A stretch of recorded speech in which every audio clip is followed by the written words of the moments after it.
What is up, my ninjas? It's Wes at the Humble Libertarian. Here to tell you the things that nobody else in media is allowed to say. Oh, snap. Oh, snap. Didn't mean for y'all to hear that. Sorry about that. Whoa. Hey, listen. I understand what I'm about to tell you is so far outside of the mainstream of thought that it deserves a detailed explanation, and I'm also happy to answer comments with questions, objections, and general finger wagging telling me, "You young man, you're disrespectful. You're a disrespectful young man. You have bad manners and you're being uncivil." Go ahead and do it. Wag your finger at me. And I will be happy to entertain your comments and respond and think about this with you. And I only ask that you would maybe think about it with me too. Because this is, well, what's at stake is whether humanity can live together or not. Whether we can live together and work together peacefully and stop passing on the germ of violence to the next generation and degenerate into... Look, at this point, we are so powerful as a species. Our technology has progressed to the point where we can't afford this kind of thing anymore. This kind of the animating spirit of people like John McCain. You know, you can't spell or say John McCain without spelling or saying Cain. You know, the guy in the Bible that murdered his brother. You just can't have this spirit of Cain left in humanity anymore and not ultimately go the way of, what's those movies with Arnold Schwarzenegger from the 80s? The Terminator movies. We are just tilting the world closer in that direction every time the United States sends another remote-controlled airplane, a drone, and drops bombs on people. And if you don't think the Chinese are copying us like they copy us on everything else, do a little research, because they're copying us. And if it's coming down to video game skills, basically, we've just got our video gamers lined up in a building in Virginia somewhere, and they got theirs in some Chinese town somewhere, Shing Chang Hak Chak Pa, whatever the name of their place is. You think our video gamers are going to beat the Asian gamers? But they're controlling real robots that are blowing shit up? Who do you think's going to win that fight? I just don't want to try it, man. We might have better technology, and that's the only way we end up winning, is we're holding out. Our government's holding out something. It's got some something really good, electromagnetic pulse devices that disable all of their drones, and then our drones are somehow resistant to it. We create the countermeasure, the drone countermeasure, and then we create the counter to the countermeasure and install it on all our drones, and we're just holding that back, playing that one close to the chest until right at the moment, the climactic moment of confrontation, and we just wipe China out completely. Guys, I just don't want that to happen, okay? I'm sure most of these people in China, all 1.5 billion of them, are good people, just going about their lives and business, and they're pretty much like you. I think people pretty much everywhere are pretty much like you. They wake up, they go about their day, and they're just trying to stay healthy and make enough money or make more than enough money, and they're trying to get laid or hang out with their families and raise their kids. And so it's pretty much like that everywhere. I think people are just worried about the same things you're worried about: their health, their wealth, and their sex and romantic lives, or their families. And the news media wants you to think that every morning, it's just like every Muslim or Arab in the world is waking up just thinking about how to kill you because they hate you for your freedoms. You think Arabs are really waking up hating you for your freedoms? You think they're thinking about you at all, really? Other than when their media is propagandizing them to fear you, just like yours is? You can always come up with an exception. There's always somebody out of 7 billion people. Are we up to 7 billion now? We gotta be pretty close, if not all the way up to 7 billion. And we're gonna get to 10 billion very soon. And I think the UN Population Committee or whatever that's responsible for tracking that and predicting it, they say we'll peak at like 15 billion and then we'll go back down, plateau around 10 billion. So that's because a lot of countries in the world have a severely, steeply negative birth rate, by the way. So you've got Europe where they're going to lose more people just to natural causes, being old of age. They're going to lose people to like the same thing that took John McCain. They're just going to get old and their bodies are just going to be too worn out, and they're not being replaced by anybody. People aren't having any babies. And there's a lot of reasons for that. But mostly, I think it's the incentives are really different now than they used to be at previous times in history. Having children was kind of like your insurance policy or your retirement plan in old age.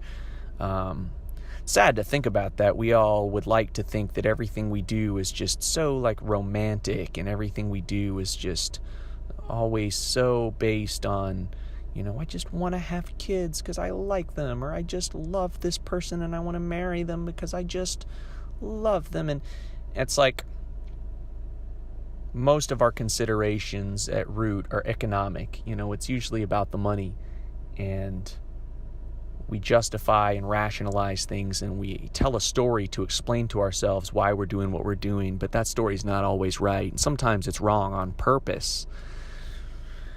But yeah, people used to have a lot of kids so they could keep because one couple of them are going to die before they reach the age of 10, because that's how hard life was back in the day.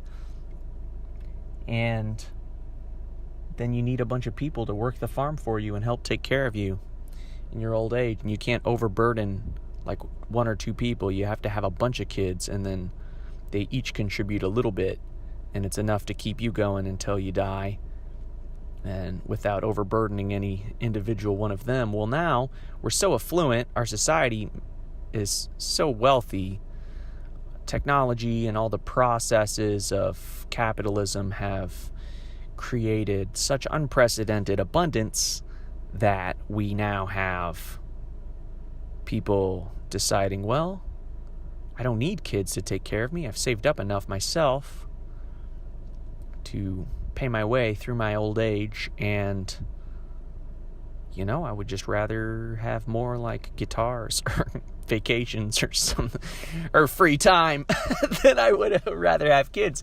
And it's not exactly an irrational choice. I mean, you can see why people would, if you're a parent, you can see why people would want to do that, to do it that way, because it is a huge sacrifice, and just a major, major sacrifice to be a parent. But a lot of people do still think it's worth it. Anyway, you've got the population leveling out at 10 billion. So all of these concerns of overpopulation that you hear from people, both left and right, they're just factually incorrect. They're not based on the empirics. What they're based on, by the way, in case you're interested, and I know this is a lot of asides, but we'll get right down. Don't worry, we're going to get to the point of this. Overpopulation concerns are based on this long defunct economist from the 1800s named Thomas Malthus. And he was watching how deer populations in certain areas would boom as the food supply grew, and then the booming population would outstrip all the food supply, and there'd be too many deer and not enough food for all of them, and so a whole bunch of them would starve. And I don't know what Thomas Malthus was smoking, but he just saw this and was like, oh my God, I guess this is what's going to happen to all of humanity. And somehow extrapolated from that to the entire planet and all of humanity, as if humans are like deers and the whole planet is like the forest he was looking at in England somewhere in the 1800s. And I don't know, to me it's just dumb. But we've based, since him, man, there's been this great fear of overpopulation. Well, Thomas Malthus said it. And I don't know why we're listening to him still, and people don't even realize that that's, people who consider themselves practical. I'm just a practical person. I'm just a practical guy. I'm pragmatic. I'm just pragmatic. And what does that even mean? I'm just pragmatic. I'm just practical. I just look at things and I just solve them based on just logic. You have to have a valuing system to know what to do in any given moment. You have to have a system that values certain things better than other things. And that system's ultimately not going to be completely empirical. It's just going to be subjective and based on your values. And it turns out, as John Maynard Keynes, pretty big economist, you may have heard of him, once said, people who think they're practical and pragmatic are actually usually the slaves of some defunct economist. So there's your overpopulation people. They're Thomas Malthus slaves. Enjoy your chains, bitches. But seriously, I don't know how I got onto overpopulation. I was talking about China, I guess, and how many of them there are. I don't want to see anybody die, okay? I don't want to see people getting murdered. It's sad enough that we're all mortal. It's sad enough that we all just have to die, even if nobody murders us.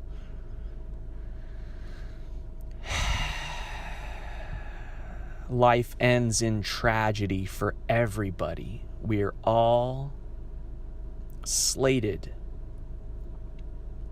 for destruction. Your hours, your minutes, they're limited. You get a finite amount, and then it's over. And when you die, it's something incredibly tragic for you personally, because from your point of view, it's not that you die. It's that the entire universe ceases to exist. Right? That's terrible.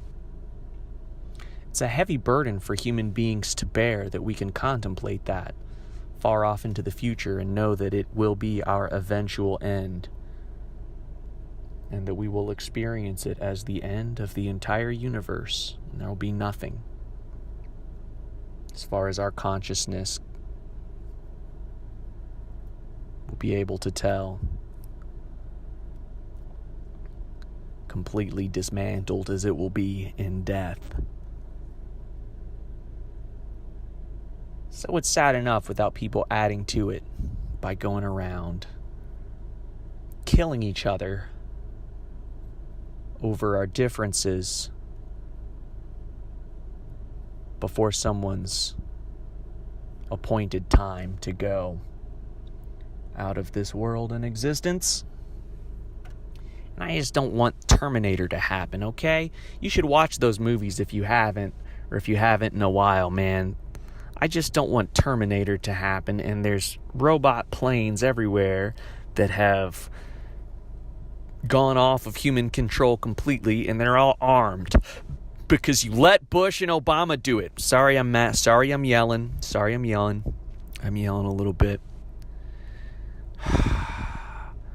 I just don't know how these people get away with it. We're going to get to the bottom of this. We're going to figure out how these guys are getting away with this, and we're going to stop them.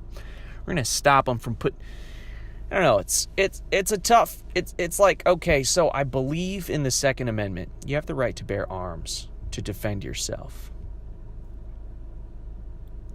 And I think that extends all the way up. Like,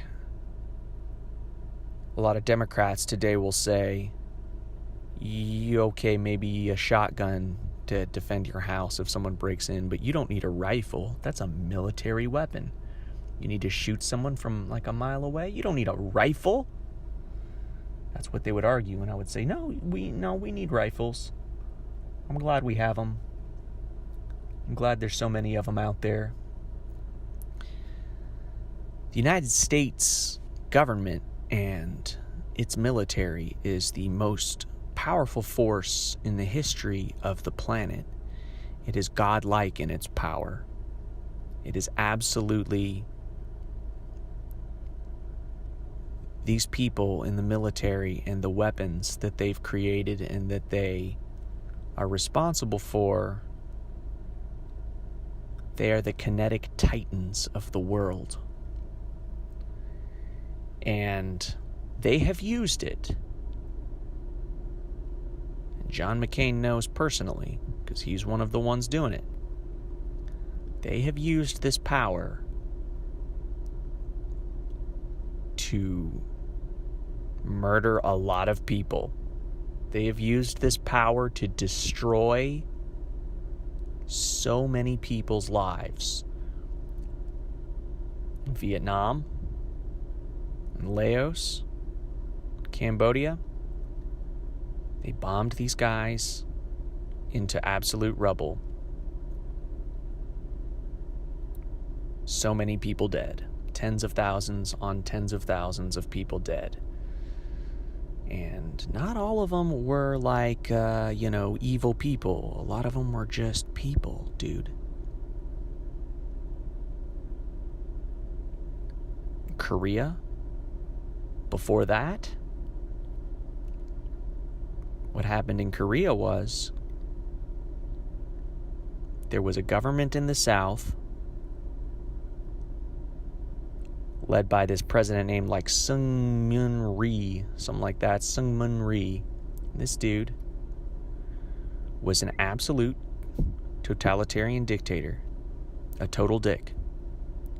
This guy, he was the one in the South that the United States government was backing to be the government of Korea after World War II. And the Russians had their guy they wanted to be the government. In the North, communist. And our guy was straight up just rounding up Democrats. Whatever Korea's version of Democrats was at the time. Basically Democrats. Bernie supporters. He was rounding up Bernie people and just murdering them. He was just lining them up and shooting them. And I'm not making this up. I mean, you can read about this on Wikipedia, and they link to sources from like the National Archive and like really super legit, close to the government kind of, very official sources that show our military basically helped him do this. They, if not actively helped him, our soldiers, man, stationed there in Korea after World War II and trying to steer the course of the Korean society, for some reason, to keep communism from taking the world over,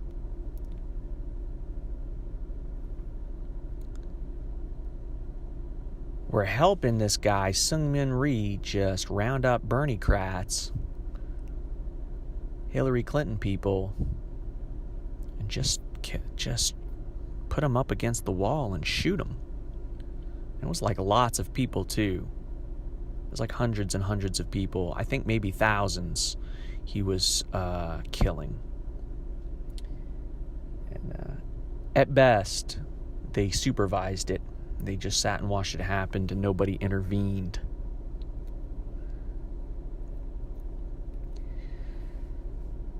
The North Korean government decided they were going to go ahead and just take over by force and unify the country under their rule. So they come down, crashing down. And what happens? The United States military joins the war on the side of the South and drops more bombs on North Korea in like 2 years than they dropped on the entire Pacific theater against Japan during World War II. So, I don't know. That might be a little extreme. You know, and they weren't targeting just military targets, okay? They were blowing up neighborhoods. They were going through and just carpet bombing, you know, residential apartment buildings and villages and neighborhoods where people were just living. They just murdered civilians. I think it was like 1 in 4 people in North Korea over a period of 3 years died. So imagine 1 in 4 people, you know, look around you. The next 3 people you walk past, one of you's dead in 3 years. The next 4 people you walk past, one of them's dead. The next 4 people you walk past, say hi to, one of them's dead. Imagine your family, your friends, 1 in 4 gone. I mean, our society was shook to its foundations when 9/11 happened, just because we all watched it on television. It happened to some people, and it happened to some people's friends and families. Out of all 300 million of us, though, you know, we were watching it on television, and it shook us to our foundations that something like that could happen. Imagine 1 in 4 people murdered. There's just no getting around it, okay? What our government does is terrorism. I mean, that's just exactly terrorism. You start carpet bombing cities, and our government did that to Japan in World War II, and it did it to Germany in World War II. Just firebomb Dresden. Just firebomb entire cities. Completely flatten cities and turn them into smoldering ashes. Just cities full of people. Truly like the God of the Bible did to some cities in the deep Old Testament. Our government was just smiting cities, man. And it's not like these people deserved it. Okay? They're just people living their lives. Every bit as much a victim of their own governments as they are a victim of ours. Caught in these fights, these violent fights between governments, using violence to accomplish their political goals. And that is the definition of terrorism, and that's what our government... And I don't know why people can't accept this. It's a very hard pill for people to swallow. It's a very bitter drink. For some reason, people are incredibly resistant to this idea, to this fact, actually, that our government uses terrorism to accomplish its goals frequently. It uses terrorism on a scale that dwarfs anything Al-Qaeda's done. Our government is far more terroristic if you just look at the sheer scale of the destruction and the lives lost and the blood spilled to terrorize people and frighten them and break their will and make them go along with the way our government thinks the world should be. It uses violence to accomplish its goals. It did it in Iraq in 2003. I mean, that was in most of our lifetimes. Most of us can remember it. We watched it on television. We just watched a war on television happen. How weird is that? We just watched it live. They went in there, man, and they just did so much violence. And I'm not saying like I feel any sympathy for Saddam Hussein or his regime. I'm not saying that he wasn't evil. I'm not saying it was easy to live under his rule. But if there's any way that you can take something that bad and definitely make it worse, send in the U.S. military and start killing people. The estimates range in the hundreds of thousands up to as many as 1 million innocent people, civilians, dead in the war in Iraq. And it's impossible to really know how many, which just makes it worse. That it's impossible to really know exactly how many people died, just like it's impossible to really know how many died under the Soviet Union. We know it was tens of millions. And how many died under communist China? We know it was tens of millions. Well, hundreds of thousands, at least, as many as 1 million maybe, civilians were killed by the United States military in Iraq. And that's not to mention just the level of semi-permanent environmental damage and degradation that they did there. If you Google Iraqi deformed babies, if you have the stomach for it, you'll find pictures of just absolute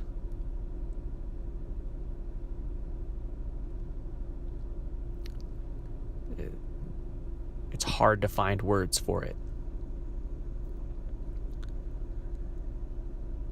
And these babies were born that way because the United States military littered the country with radioactive depleted uranium shells. Depleted uranium is like a waste product of nuclear reactions in like a nuclear power plant. And it's highly radioactive. And it's also extremely dense. It's a very dense metal. So they use it for armor-piercing shells. Because it's so dense, it'll punch right through a tank's armor. Heavy stuff, but also highly radioactive. And they knew what they were doing. They just littered this country with radioactive waste that will, for generations, cause children to be born deformed and cause people to die from cancer. And they just did it. They knew what they were doing. It's not like we haven't learned these lessons from past wars, that this kind of stuff has consequences that last generations. In Laos, there are still unexploded bombs all over the place that had dropped from U.S. planes, maybe from John McCain's plane. And they still blow up. And they still kill and maim people who are just going about their lives. Terrorism.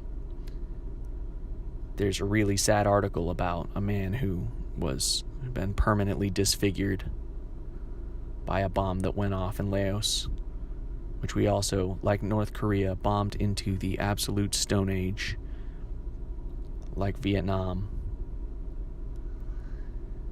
And this article is at the Irish Times. I linked to it on my website. If you just Google for Laos on my website, or Vietnam or something on my website, humblelibertarian.com.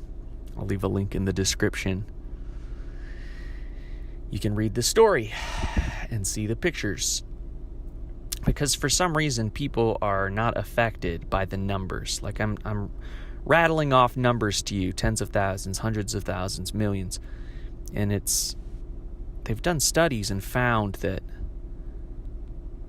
researchers have found that people don't really have an emotional reaction to those kind of numbers, because it's a number, it's not a person, even though it's a number denoting that number of individual people, human beings like you or your brother or sister, mother, father, son, daughter, anybody you know and care about, people just like that. The numbers just kind of, people are numb to them. They don't feel anything when they hear the numbers. But if you hear one person's story, you'll get it. You know, it'll click with you on an emotional level like it should. So maybe read this guy's story on my website. I linked to it from my website. It's on the Irish Times website. And, multiply it by a few million, and you have the number of civilians who've been maimed or murdered in actions taken by the U.S. military over the last 100 years. And to me, it's preposterous to call what they do national defense, because none of the fighting's happening here. We're not under attack. It's usually other people's fights that our government gets involved in overseas. And they send soldiers out to just start dropping bombs on other people, complete strangers that they don't even know, to try to affect their societies and shape them and guide them in a certain direction that our government thinks it ought to go. And that's terrorism.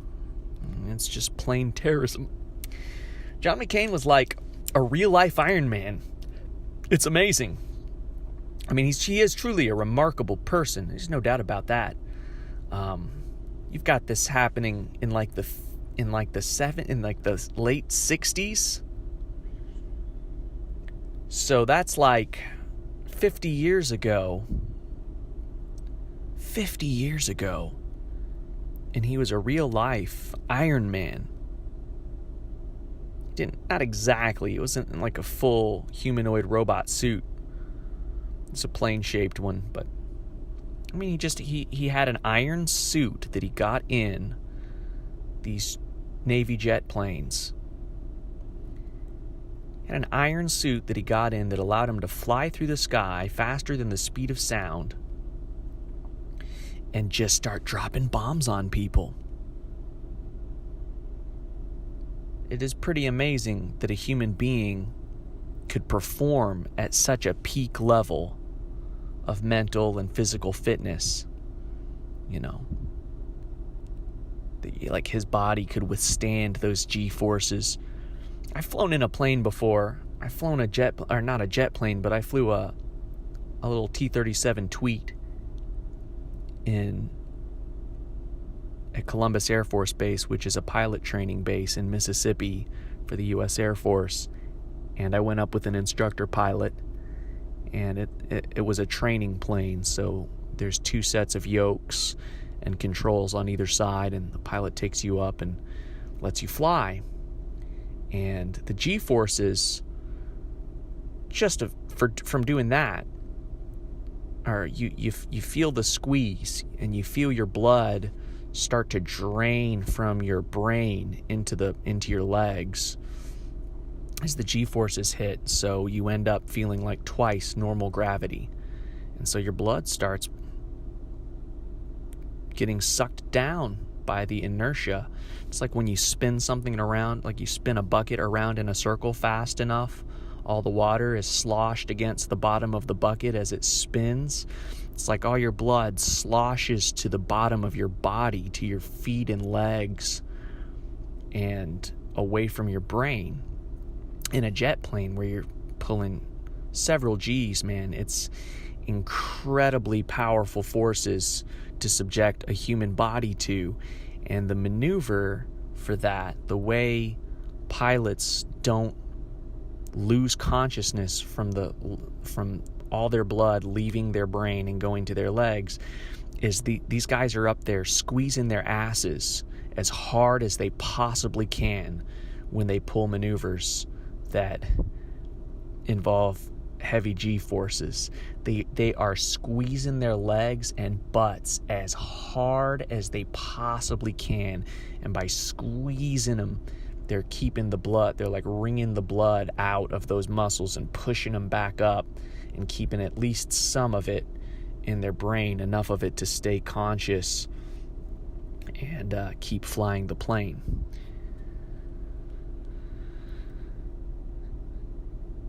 So this guy is an amazing person. I mean, he's an amazing thing.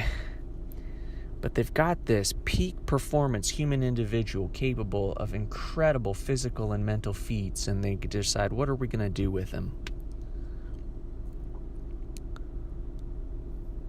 We're going to take that highest level of evolution and achievement humanity's got to, jet plane pilots, and we are going to marry it to the most primitive, way back in our ancestry, chimpanzee level tribalism and aggression and violence, and just have them drop bombs on people.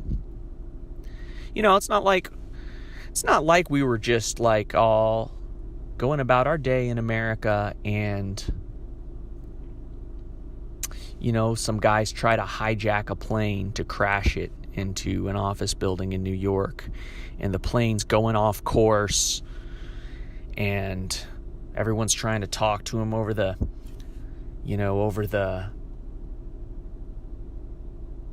radio system, and no one's talking back, or they're hearing some like Arabic, something's going on, like they know something's wrong.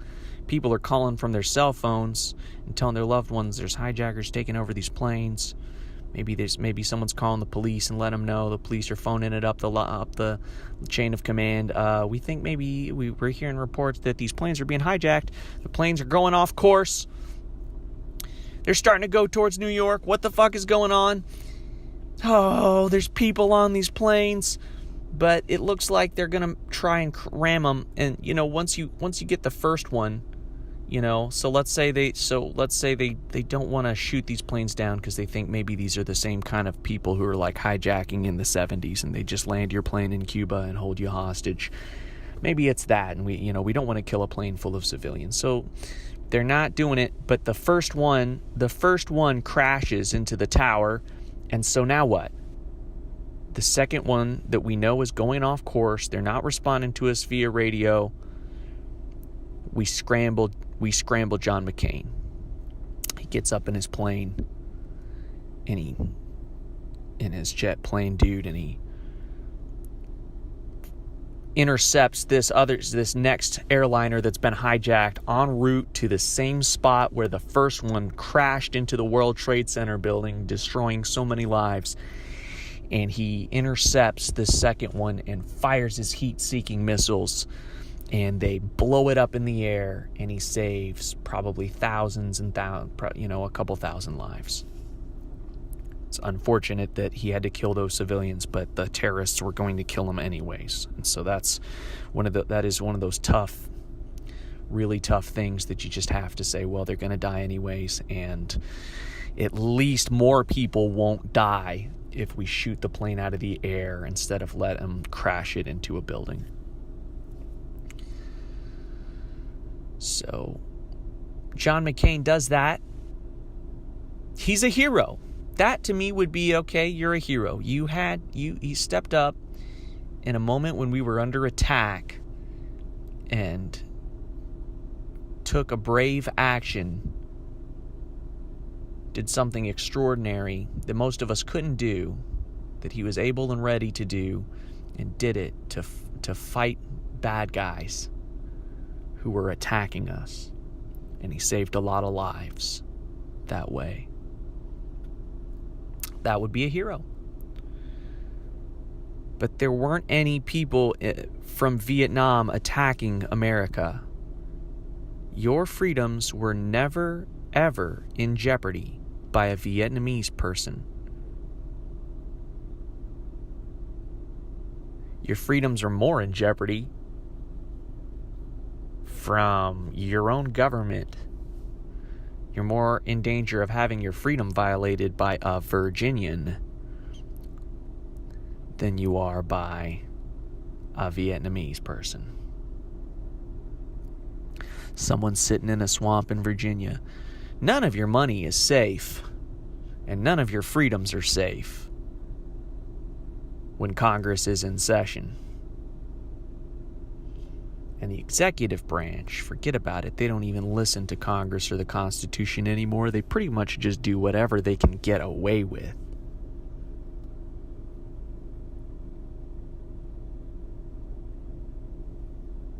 So to me, it's just like obvious that what John McCain did was terrorism, not heroism, because the people in Vietnam weren't attacking us. We weren't under attack. He went over there and attacked them to accomplish a political goal. He was dropping bombs on people to accomplish a political goal. I think that's terrorism. I don't know. I think that's a pretty clear-cut case. What happened was there was same as in Korea, there was a northern government, there was a southern government, and both wanted to say they were the government of Vietnam. And the northern government was communist and backed by the USSR, and it was led by Ho Chi Minh.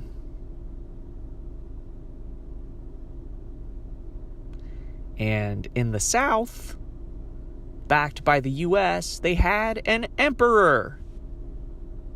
Emperor like Bao, Bak Tao, something like that. Bak Tao. So, you know, it's like communist or emperor.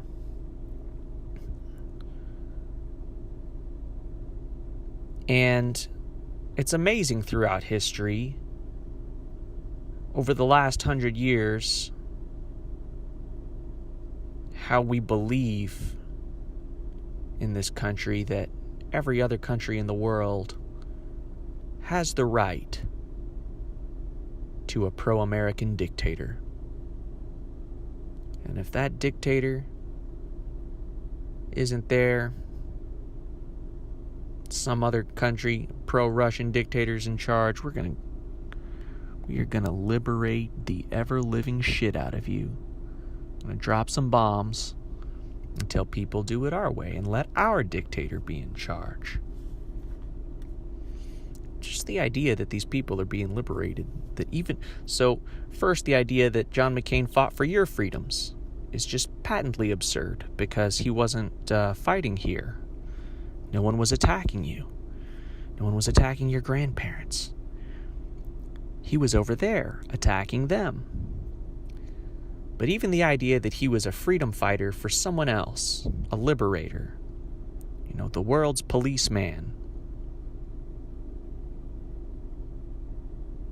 I just don't buy that one either, because our government, in that instance and in so many others, was just backing someone at least as bad, maybe worse, than who was on the other side.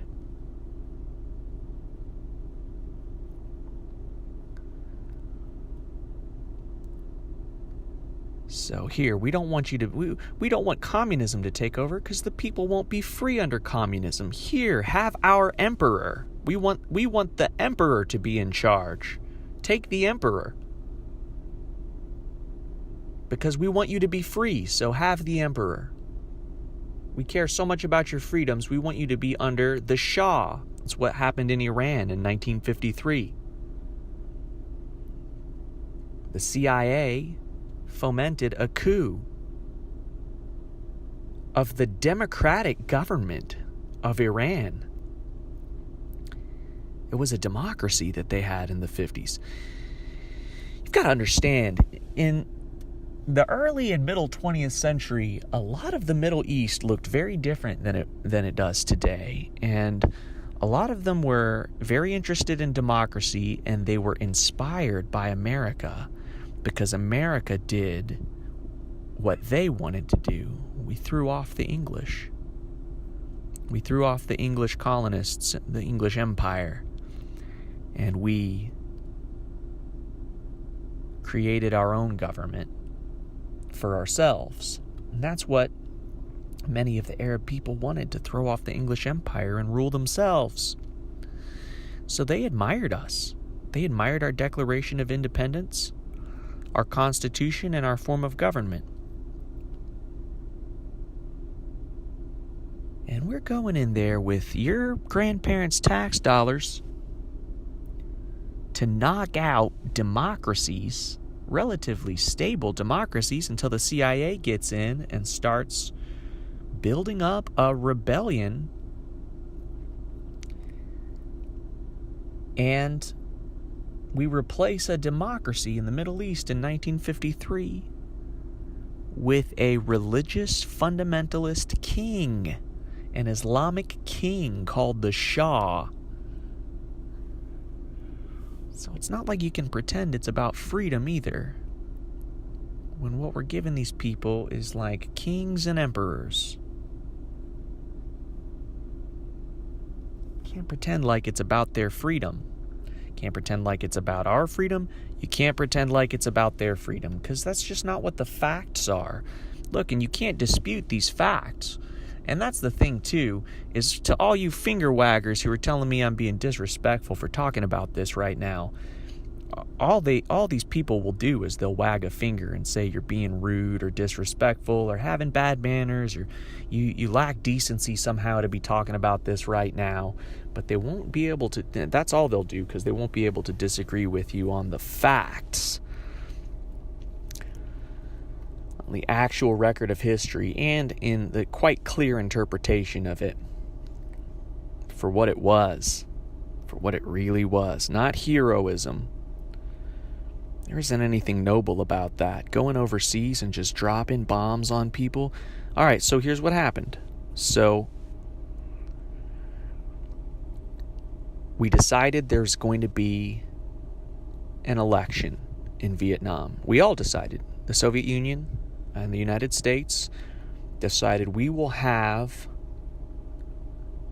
elections in Vietnam, and we'll have nationwide elections, and we'll let the people pick which government they want to elect to be the government over a unified Vietnam.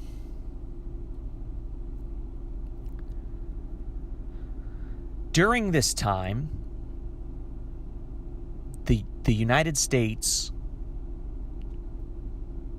was trying to get it to turn into a war anyways, instead of just doing it by votes. This is also a matter of record, and you can read about it on Wikipedia, and they link to solid source material. I'm not trying to share, this isn't anything, I'm not telling you any of these facts in this story about from fake news websites or crazy websites or anything. These are all undisputed, archived facts that are a matter of record now and part of our known history. That our government started a propaganda effort to get about 1 million, I think a little over 1 million Catholics living in the North Vietnam to flee and run south. And the purpose of that is so clear. It's to polarize the country geographically, get the sides to line up. Communists in the north, emperor Catholics in the south, and do another war like the one they had in Korea. Do another proxy war with the Soviet Union and just destroy a nation, just destroy millions of people. Destroy a society of millions of people. Grind them up, let them die. Blow up their bridges, blow up their buildings, blow up their civilization. Get them to fight each other. Get them to kill each other. When we had this election planned instead, and the reason why our government started to make very deliberate actions towards a war is because we could tell that the communist Ho Chi Minh was going to win the election. You can read the quote online somewhere. President Dwight D. Eisenhower saying that no one he'd ever talked to during that time believed that nobody familiar with what was happening in Indochina believed that Indochina's Vietnam, by the way, believed that Ho Chi Minh would win with anything less than 80% of the vote. So the people wanted him. So what they got bombs dropped on their heads for was electing their own government. So, and look, I think it's stupid for them to pick communist. And I think it's stupid that I should have to be part of somebody's government. Like I think we should all be allowed to freely associate with people. We should all be allowed to say, no, I don't want to be part of, like nobody should have to be a member of any organization that they don't want to be a member of. Nobody should have to pay dues to anything that they don't want to belong to. And it's not right for people to just start coercing others to do what they want them to do. I think the only right way to interact together is by persuading each other to do something enticing someone to do something that you want them to do by offering them something else of value in return that they would value more and that would entice them to want to, that's like a free market. That's a free market, and that's what a free society looks like. But instead, pretty much all of what government does is it tells people you have to do what we want you to do, or we'll send armed men to your house and pull you out of your house like you're a violent criminal and lock you in a jail cell and confine you like you're dangerous. And it gets that serious if you start resisting. Like at the very end of a law, if you try to resist a law, ultimately that's how it ends. So that's the force behind laws, is violence. So the question of should something be a law or not, in my opinion, is always, is it okay ultimately if someone doesn't go along with the law? Is the legitimate and justifiable way to respond to them, is it to confine them in a jail cell like a criminal? And for most laws, I would say the answer is no. I think pretty much the only time that's okay is if someone's violent. If someone themselves is a violent criminal, it's okay to make laws against mugging and murdering and raping and stealing and vandalizing, and of course you want all of the punishments to be proportional. if some kid is sitting in his house with the leaves of a plant and sets them on fire and breathes the smoke in and alters his state of consciousness for a couple hours, is it worth it to me? Is it okay to me to just grab him and lock him in my basement for that? No, absolutely not. That would be wrong. Okay, so if a guy is running around my neighborhood and stabbing people, yeah, I would want to lock that guy in my basement so he can't escape and stab more people, and then figure out what to do with him. But really, I wouldn't really want to keep him just locked in my basement for the rest of his life. It's very cost prohibitive and it's not worth it. He's going around stabbing people. You want to really make sure you've got the right guy, and you want to really make sure he's really did it. And we have due process in place for those kind of cases, and it is really, we really are very careful about those things, because we don't want to give someone the death penalty or life in prison who didn't really do it. So we're very deliberative, and we have a system that's it's got a lot of flaws in it for sure. It's definitely far from perfect, but it's closer to perfect than anything maybe anyone's ever had. And that's a great blessing.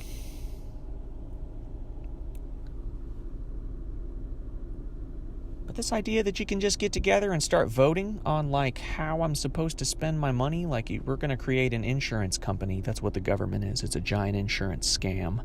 We're going to create an insurance company, and you have to pay a premium. And we're going to tell you what the premium is. And we're all going to vote on some people, and we're going to vote on people. They're mostly a bunch of lawyers. We're going to vote which lawyers we want to get together and write out exactly how this insurance policy is supposed to work. And none of these people are business people. None of these people are insurance people. They don't understand how markets and real economies work. They don't set budgets for anything. These are the least commercial people. They're lawyers.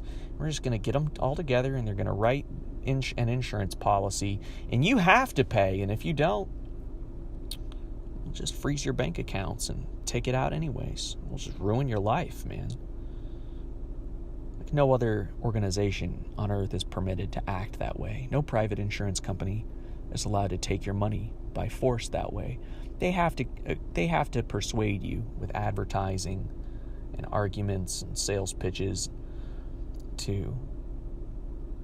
that their insurance policy is worth giving up the money for.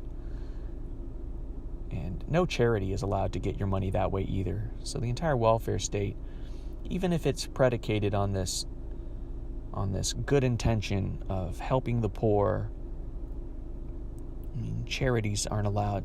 You wouldn't stand for a charity to send you a letter demanding payment to their charity, and then if you don't pay, they can send you increasingly more threatening letters, and then they finally just tell a bank to freeze your bank account. And don't let you spend any of the money that you earned, that you put in your time and effort for, and the hours of your life, the weeks and days of your life, and then they just pull out whatever they want from you. And if you just keep resisting and not paying, they eventually do send somebody. They send someone to your house with a gun on his hip, and the gun's there to use it if you try and fight them. And they just take you to a jail cell for not paying for their charity. It's just, we would never let any private charity do that, but we let government charity, which is what welfare is. It's government-funded charity. We let them raise their money that way, and it's barbaric. And I think people will look back on this time from the future, and they will think that it's very weird that we have pretty much got to the point where we're civilized and we don't accept that kind of behavior from anybody, but we continue to make this one exception for the world's governments.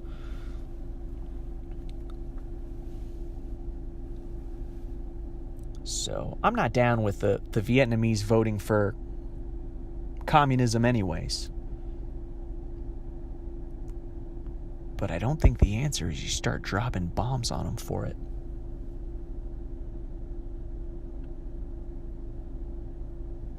Certainly not going to make anything better. And it's definitely terrorism. It's just straight up terrorism. You plan an election, everyone agrees, the whole world agrees, okay, Vietnam's going to have a nationwide election, and they vote, they're about to vote. You don't even let them vote. You see that you're probably going to lose badly. Decide that you want the emperor is going to lose the election, and the communist chairman is going to win, and you just start dropping bombs on people. That's terrorism.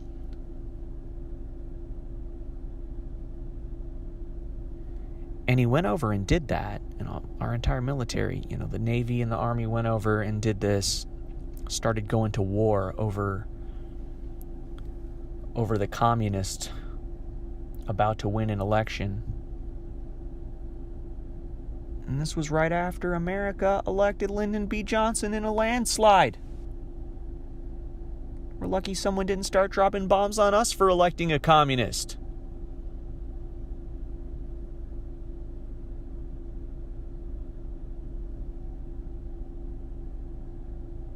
So I don't know. People listening to this, hopefully you understand better where I'm coming from. It sounds crazy to say John McCain's not a hero, he's a terrorist, because that's not what anybody's telling you. But I don't know, maybe you can think about that. Why isn't anybody in the media allowed to say, to point out the obvious about John McCain and about American foreign policy, the United States foreign policy? Why can't journalists say it? Why aren't they allowed to tell you this? And again, I think it's obvious. It's an obvious truth. And no one's allowed to say it. The worshipfulness of this man who lied in state like a president. The bipartisan worshipfulness. The calls for, decency, bipartisanship. We're setting aside our divisions to worship the one thing that's unquestionable. The prerogative of the United States to bomb anybody it pleases, to direct their society according to its dictates. The prerogative of the United States to be the biggest terrorist of all and to get away with it.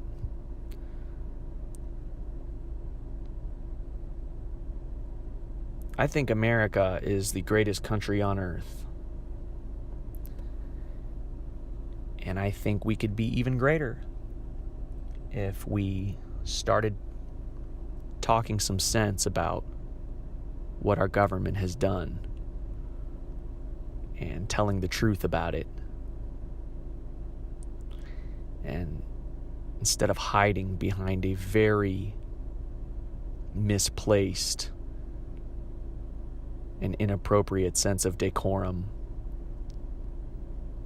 and a very perverse conception of civility or good manners.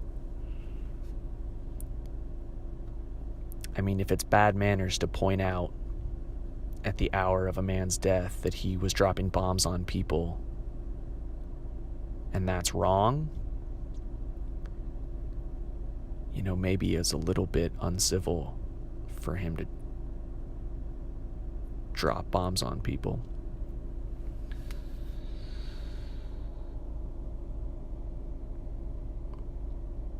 And that's something you're not allowed to say in America. And so there you have it. I think the fact that the media is so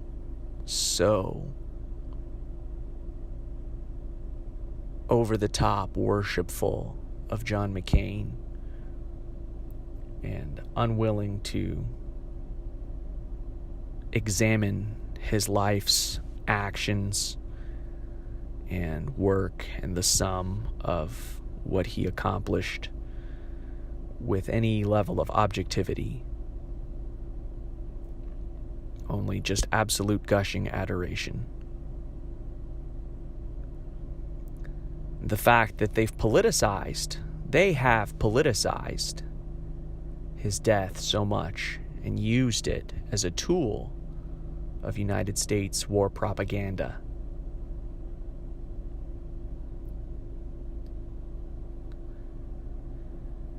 You know, like, I can hear you saying to me, what about his daughter? She has to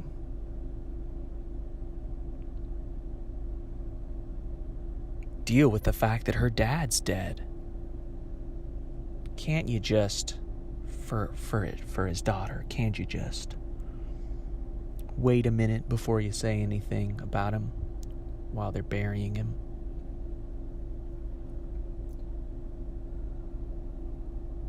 I would tell his daughter, if I was face to face with her right now, I would tell John McCain's daughter, sorry, I think your dad's a terrorist. It's just my opinion.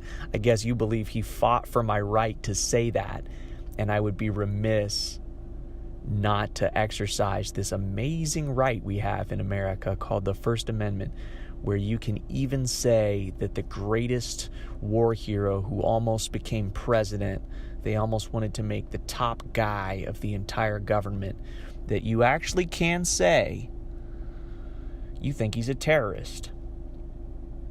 And as crazy as that may sound to half of mainstream America, not just crazy, is completely outside the bounds of what it's even possible for them to begin to think. I can say it and nobody can lay a finger on me for it. And it's not always been that way for most of history in most places. And so I would feel absolutely remiss if I didn't. Right now, when everyone's talking about it, not wait a week out of this whatever your bullying sense of good manners and your virtue signaling and your outrage mongering, political correctness garbage that people are hiding behind, instead of examining this objectively with any level of critical thought and any level of, willingness to research and just look at the facts and think about them.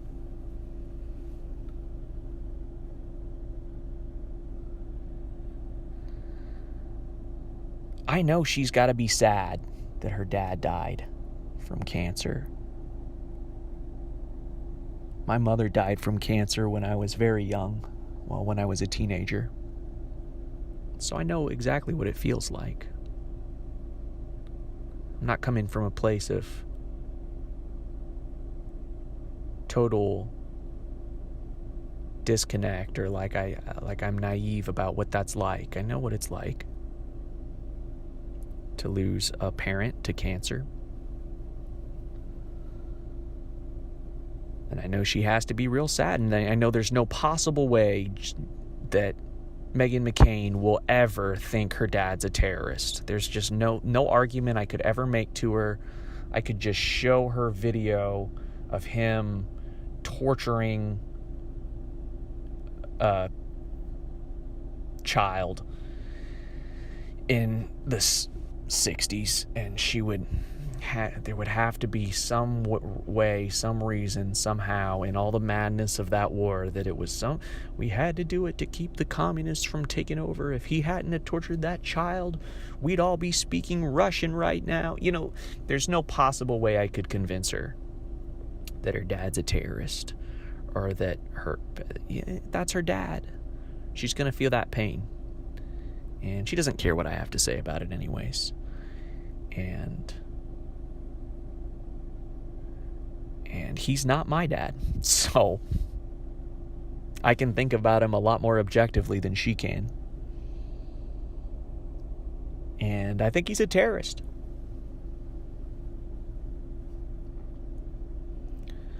terrorist is someone who uses violence to accomplish political goals. Yeah, he was going around dropping bombs on people, dude. That's not okay. And it is terrorism.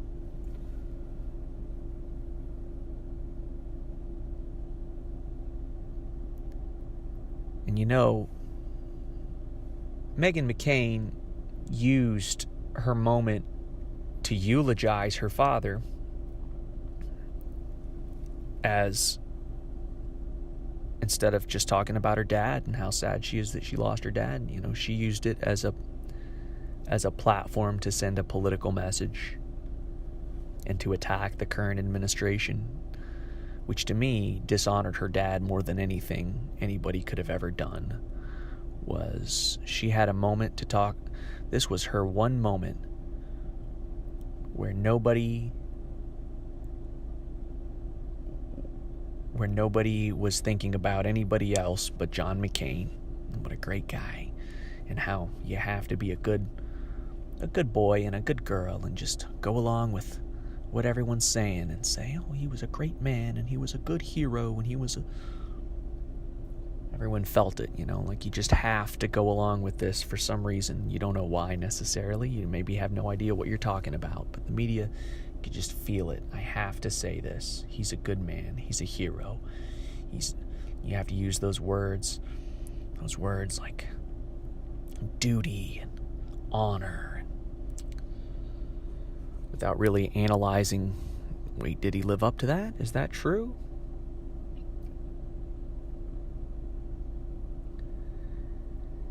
And she could have made this moment about her dad and how great he was, and she made it about Donald Trump. She used it to take swipe. He wasn't even in the room. He wasn't even invited. And she couldn't help herself. This is the level of Trump derangement syndrome. As a grieving girl eulogizing her dead father will still not be able to help themselves but bow at the altar of Trump and make it about him. This guy's gravity well is insane. He just pulls everything into him. He's not even in the room, but he's in the room. Everyone can't help but talk about him. It's unbelievable. It is truly a force of nature that we have seen unleashed by this man. So she politicized her father's death, and the entire, he politicized his own death by inviting these war presidents, Barack Obama and George W. Bush, who've stolen more money from you between them than like every other president before them combined, and that's a fact. And if you want to challenge me on that in the comments, I'd be happy to talk about it.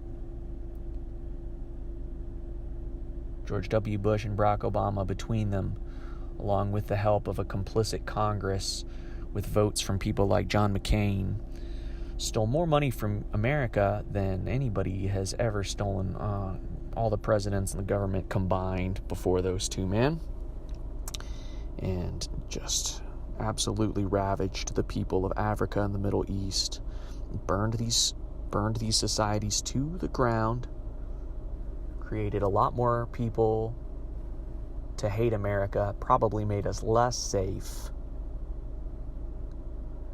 Some of the worst enemies of the American people, Barack Hussein Obama and George W. Bush. And by inviting them to speak at his funeral, he politicized his own funeral. And everybody made it. It's not like this guy. It's not like some guy no one's ever heard of died in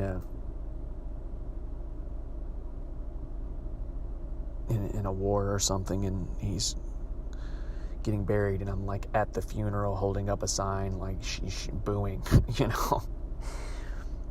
John McCain was maybe about to be president of the United States, okay? He's a very public figure, and his funeral has been used as a very public spectacle for military and state propaganda. And a free people will exercise their prerogative to speak out against that and everything it stands for.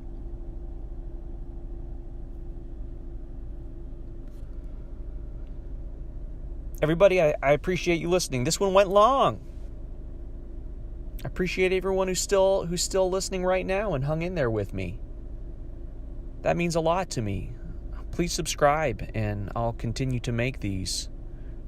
And I've got a link to my website too. It's humblelibertarian.com. If you've stuck with me this far, you'll definitely want to head on over sometime when you get a minute and click around, and you may see something you want to read. And if you like it, subscribe to my email list. I have some subscription forms in the sidebar and at the bottom of each article. And in this age of censorship, where you just don't know whether these major social media platforms are going to keep what you're saying or not, especially if it's anything too far outside the mainstream for most people, if it's radical or relevant at all, you're in danger of having just everything you uploaded deleted and your audience just completely dispersed and no way to communicate with each other. And so it's very important, if you're interested in having a conversation with me and hearing what some of more of my thoughts are about different political events happening,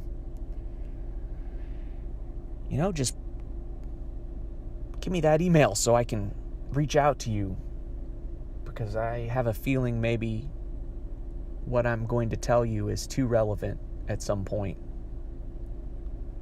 for me to be permitted to continue without losing everything I've published and my entire audience in an arbitrary decision by a politically motivated tech giant deciding from the top down for all their users what's acceptable for them, instead of just letting the users decide what they want to listen to and who they want to see in their streams and who they want to block. You have a block feature if you don't like something, These social media giants letting people just cultivate their own streams on these massive platforms and just making the choice for everybody from the top down. It's very tyrannical. I'm not saying it's violating the First Amendment. Come on. No one's saying that. And the people who point out, well, they're a private company, they can do whatever they want. Thank you. You are a constitutional scholar and a genius. Thank you for that. I know that. I'm not saying they're violating anyone's First Amendment right, but they are being tyrannical. They are deciding, and they're not doing the right thing for themselves or their users and the health of these platforms, to keep them anything but as free, open, and unobstructed as possible. That's the ethos of the internet. And that's why these platforms grew to such prominence out of nothing in the first place. But it's a real danger out there. So please subscribe. And if you like what I have to say, please subscribe. And I won't abuse your email address. I only send out about once a week an email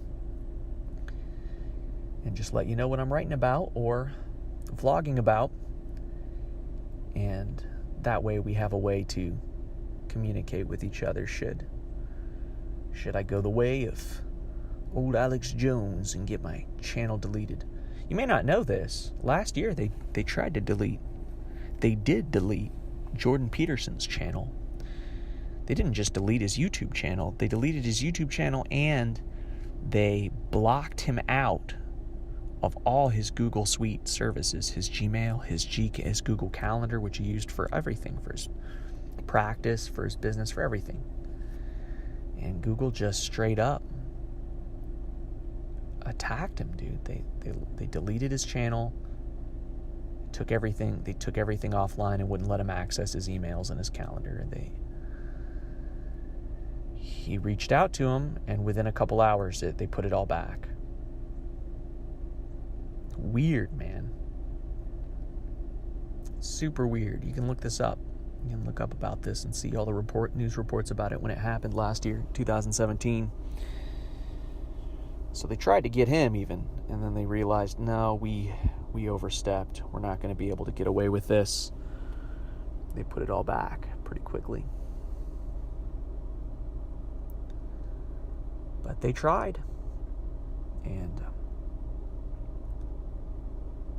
I'm not nearly as maybe abrasive as Alex Jones, or nearly as wild and nearly as willing to engage in as much wild speculation as he does. And I don't really care for how emotionally he riles people up into his, like, angry demon voice. Whatever that thing is he's doing where he's just, so angry. But he has made a career out of challenging the mainstream opinion, and a lot of times he's been right, and he's drawn people's attention to very real, not conspiracy theories, very real events happening in our world that are being, I would say, like almost criminally neglected by the mainstream media in acts of mass and deliberate journalistic malpractice. And he's filling in the gaps and turning people's attention to it. I may not be as wild as him, so I might be okay in my approach to things, and but I'm certainly not as straight and clean cut as Jordan Peterson either, and he even got his channel deleted for a minute. So I don't know. Please subscribe and check out my website in the link below. And thank you for listening. Thank you for continuing to stay with me through another digression. And hey, love you for that. Love you, mean it. Thanks for listening. Have a good one.